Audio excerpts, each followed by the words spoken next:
Fans have always said cruel and disrespectful stuff about sports figures, things we would never say to their faces. But the advent of the World Wide Web added a variable, a multiplier to that dynamic. The internet gave sports fans a platform, a potential audience, and no fan seized those things faster or more forcefully than Bill Simmons. Simmons rose from regular guy to popular blogger to well-connected, powerful celebrity in a matter of years, at no point discarding his passion for Boston Celtics basketball. And when rabid, often acerbic Celtics fandom meets a megaphone as loud as, say, ESPN, important people might start listening. Important people like the coach of the Celtics. This is how Bill Simmons started beef with Doc Rivers. Bill Simmons developed a devoted audience blogging as the Boston sports guy, and expanded that audience nationwide when he started working for ESPN and ABC. Even living in Los Angeles with a paycheck and a big platform, Simmons maintained his version of a bloggerly persona. Openly biased, proudly crass. On ESPN's Page 2, he wrote long, discursive posts filled with half-baked opinions, cruel wisecracks, movie references, and a regular dose of Boston fandom, for basketball in particular. The Boston Celtics, unfortunately for both parties, were pretty mediocre at the time.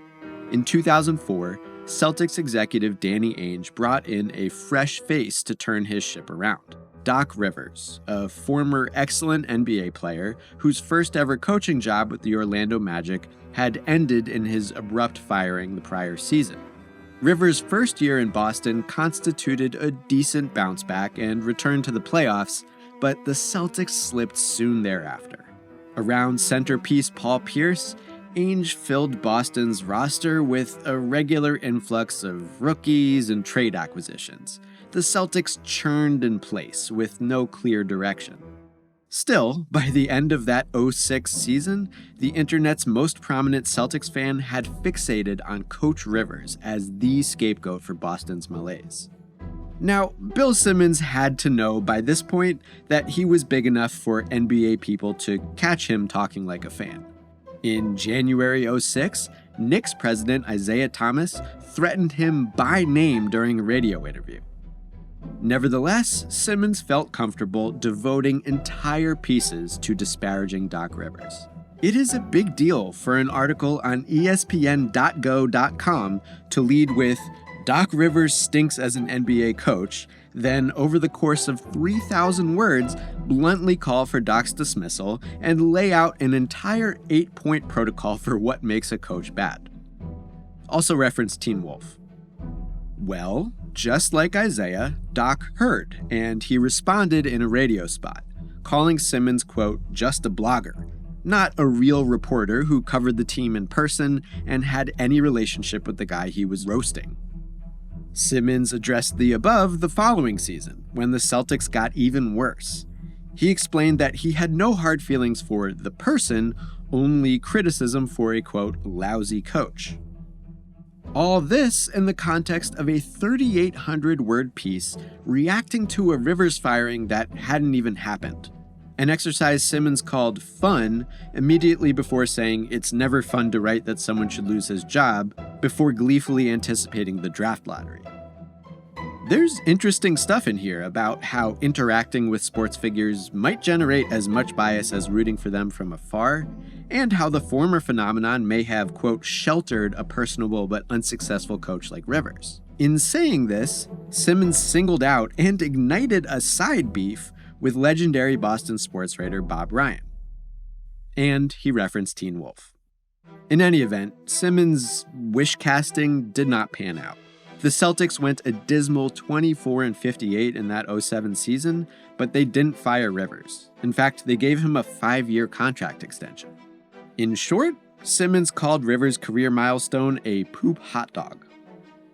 In long, Simmons typed up a weepy 3,000-word column lambasting Rivers for bad coaching and Ainge for rewarding bad coaching.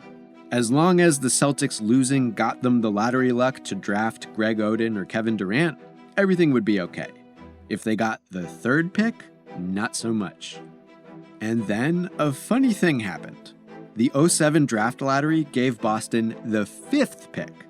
Simmons mourned the decade to come. At least he had the socks and the pads. And then a funnier thing happened. Over the next few weeks, Danny Ainge dealt that 5th pick, plus a bunch of young players off that losing roster, plus a bunch of cap space to conjure the big three: Pierce, Ray Allen, and former MVP Kevin Garnett. The very next season, Doc Rivers coached the retooled Celtics to the 2008 championship, the greatest single-season turnaround in NBA history. Simmons expressed his apprehensions during that run, but once it was over, he gleefully ate shit. Bill said he'd been wrong many times, but on the topic of Doc Rivers, he'd been really, really wrong. So Doc crushed his reputation, Bill ate his words, and the Celtics won stuff. Beef over, right? No, wrong. We've only begun. You see, NBA contenders rise and fade, but Bill Simmons is permanently Bill Simmons. In the early 2010s, Simmons gained steam as one of the biggest names and faces in sports media. No longer just a blogger for Page 2, ESPN let him run his own standalone website, slather the internet in podcasts, and critically for our purposes, cross over into live television gigs. Simmons built wealth and clout and inside sources and remained a Celtics fan all the while. During this time, Bill's Celtics anticipated another rebuild as the Big Three slowed and dissolved. In 2011, Rivers signed an extension, emphasizing mutual loyalty, insisting he would stick around when the day for that rebuild finally arrived, even though it would be so easy to chase some other opportunity. Well, in 2013, Boston barely snuck into the playoffs, where they took a first-round tumble against the Knicks. The day had come. Time to empty out, remake the roster from the ground up, and watch Coach Rivers fulfill his commitment to oversee a new era of Celtics basketball. After a long and messy period of will he, won't he rumors, Rivers bailed to go become coach and president of the Los Angeles Clippers. Rivers still had 3 years left on his contract, that commitment he'd made to help Boston rebuild, so the Clippers had to arrange a trade of sorts to pry him away. With the 2013 draft approaching, Doc met the media as the new leader of a team on the rise, ready to win right now. His old team, meanwhile, completed their painful but necessary demolition, accepting near-term losses for opportunities that would take years to pay off, all under a new coach. Here's how Bill Simmons felt about the above. He posted this tweet just hours before that 2013 NBA draft. But of course, Simmons wasn't just any old blogger firing off takes on Twitter. Later that day, he was part of ESPN's draft coverage that included a live off-site interview with the new coach of the Clippers. Here is Holly Rowe brilliantly identifying a raw slice of beef and chucking it straight onto the grill. Bill Simmons tonight said he thought you quit on the Celtics. What's your response to that? I would like to call him an idiot, but I'm too classy for that. That's just his opinion. That didn't happen, and he really needs to know the whole truth, which he doesn't. Now, brace yourself for a wonderfully tense toss back to the studio. All right, thanks, Doc. All right. Back to you guys. Okay, so you heard what Doc had to say? So, Bill, you just got called out pretty hard. You gonna back down? What's your reaction to that? The truth keeps changing. I mean, he's given different quotes about this. He didn't know, he did know, he kind of knew, he wanted the trade to happen, he was coming back, he needed a year off. When he sticks to a story, I'll believe the truth. That would be a no. Now that they had both used pretty harsh words, Simmons clarified what he wanted from the old Celtics coach. Just own it. Just admit what you did. The writing was on the wall. The Celtics wanted to rebuild. You didn't want to be a part of it. You want to go to the Clippers, and it happened. Just own what you did. not off base, and certainly a more refined criticism than simply calling the dude a quitter. But at the outset of a new job, Doc wasn't going to let the sports guy have the last word. The day after the draft, Rivers went on Dan Patrick's show and addressed Simmons directly. Help me understand then what the real story is. It's not that hard of a story, Bill. Doc acknowledged Bill's version of the story. Clearly, yeah, I had a selfish motive. I had a chance to not rebuild and go to a team that is in a different phase of their franchise, so everybody benefits. But also sort of reframed it as a mutual decision, not quitting. This was done together. This is me not walking into the Celtics saying I quit or anything like that. They wanted to unload contracts. I happen to be one of those contracts. And then he turned his attention back to Simmons, laying out the shape of this beef as he saw it. Is he qualified to do the NBA? Well, we can debate that all day. But Bill's a fan, and I get that. Not a friend of mine or a fan of mine, and he never has been. I just kind of had enough of that, and I thought it kind of ruined the broadcast last night because he kept bringing it up, so it was almost like he had an agenda. Who initiated? I wish we were on the court. Unfortunately, this beef-settling one-on-one battle never happened. But yeah, there is Doc's point. Simmons was a fan, but he was the very rare fan who could make a stink on national television. And in another post-draft interview on Boston radio, Rivers went further. Simmons didn't just use the ESPN platform to broadcast Celtics fandom. Doc believed that Bill had at some point used the access and connections engendered by ESPN fame to try and convince his favorite team to fire their coach. That is a big accusation, and it hit the airwaves around the same time Doc's son Jeremiah, a player who had just spent some time with Boston's D-League affiliate, was absolutely eviscerating Simmons on Twitter. Jeremiah defended his dad, called Bill disloyal and a bully, and told him to shut up. Not gonna happen. The sports guy kinda had to respond, and boy did he. First, he mocked all those Jeremiah Rivers tweets.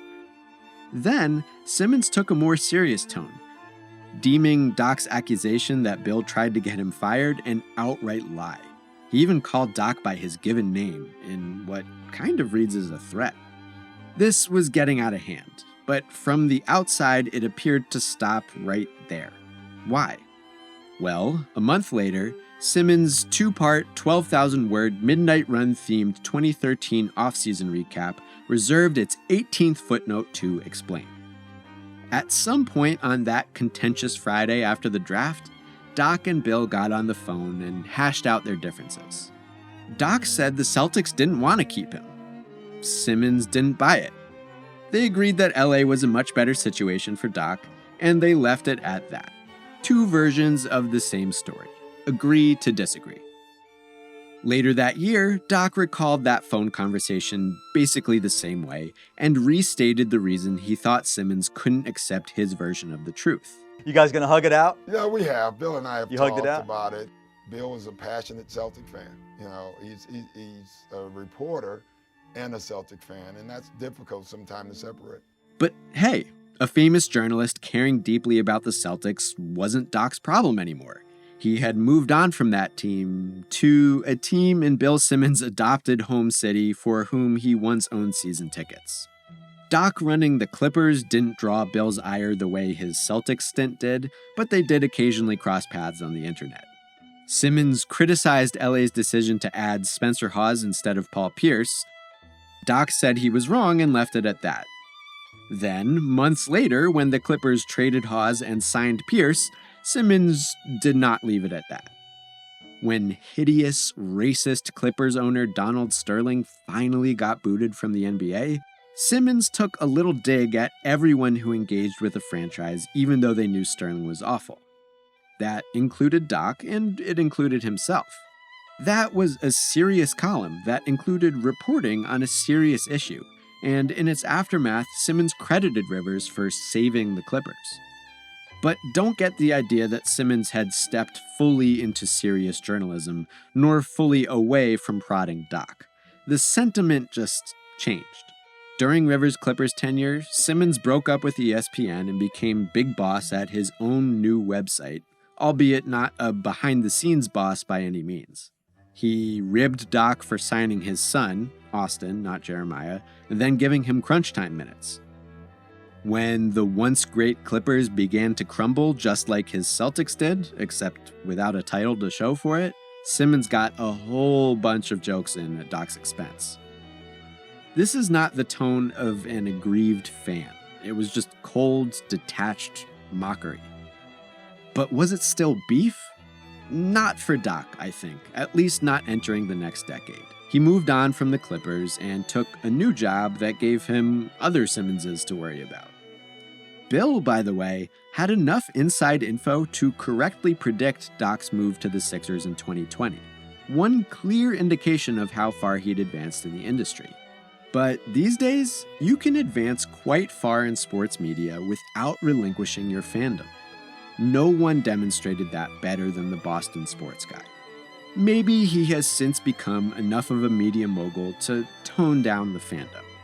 Or maybe Simmons just stands out less decades into his career in an industry now full of fans and opinion generators. Everyone's got a Twitter account and a podcast, including sports figures themselves. But for a moment there, Simmons' voice definitely stood out, and it heralded a changing media environment. During that era, no one felt its heat quite like Doc Rivers, who, at least for a period of time, wasn't content to simply roll with the punches.